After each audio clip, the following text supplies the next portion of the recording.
Assalamualaikum, selamat datang kembali di channel Wasil Aja. Bagi yang belum subscribe, klik subscribe-nya ya. Dan aktifkan lonceng notifikasi agar kamu gak ketinggalan di video berikutnya. Di video kali ini saya akan mencoba membuat kue apem gula merah. Simak sampai habis ya, dan jangan di skip. Gula merahnya aku rajang-rajang dulu. Campurkan gula pasir, garam, dan daun pandan. Tambahkan air putih. Di sini aku tidak memakai air kelapa, tapi aku pakai air putih biasa. Masak gula merah hingga gulanya larut, dan juga sampai daun pandannya itu layu biar ada wangi-wanginya. Kemudian diangkat dan didinginkan dulu. Bahan keringnya ada tepung beras dan tepung sagu. Ini aku campur sama ragi instannya juga, dicampur kemudian diaduk sampai rata. Untuk takarannya teman-teman bisa lihat di kolom deskripsi.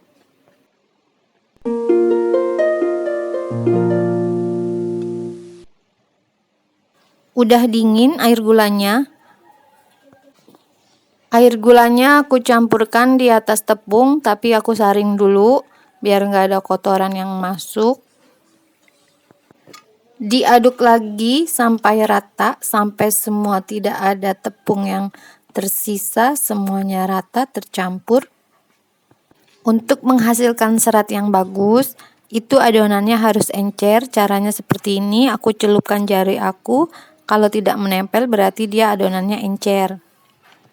Setelah rata, kemudian disaring adonannya biar tidak ada tepung yang bergerindil, biar benar-benar halus. Dan aku saring lagi 2 kali. Teman-teman boleh saringnya 1 kali aja kalau emang udah pasti adonannya halus, tapi kalau aku saring 2 kali. Dan diistirahatkan dulu kurang lebih 4-5 jam. Setelah 4 jam hasilnya akan seperti ini. Panaskan kukusan dan siapkan loyang. Loyangnya aku olesi minyak dulu. Kemudian loyangnya dipanaskan.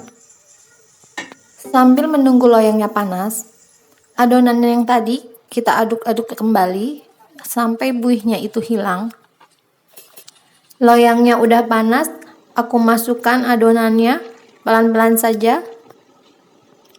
Dan dikukus selama kurang lebihnya 45 menit. Setelah 45 menit, ini boleh dites dulu, tes tusuk apakah sudah matang atau belum. Sudah matang, angkat dan selagi panas olesi dengan minyak goreng. Dan didiamkan dulu kuenya hingga benar-benar dingin. Kalau kuenya udah dingin, nanti dia gampang dicopotnya atau dicetaknya. Dan ini dia hasilnya. Tada! Aku balik dulu kuenya. Kita lihat ya gimana hasilnya. Apakah dia berserat atau tidak. Dan ini hasilnya. Kue apemnya berserat, bolong-bolong. Dari bawah sampai atas. Ini cakep ya, ini udah berhasil. Aku cicipi dulu ya rasanya seperti apa. Kue apemnya lembut, kenyal, manis. Rasanya juga enak. Kalau emang suka manis bisa ditambah lagi manisnya. Nah, tip dari saya. Memilih gula merah harusnya warnanya yang lebih hitam lagi. Jangan memilih yang warnanya kuning. Nanti hasilnya kuenya akan menjadi pucat seperti ini. Hasil akhir kue apemnya cantik banget. Gimana teman-teman? Mudah kan cara membuatnya? Selamat mencoba. Terima kasih sudah menonton. Jangan lupa like, share, dan subscribe video saya. Wassalamualaikum.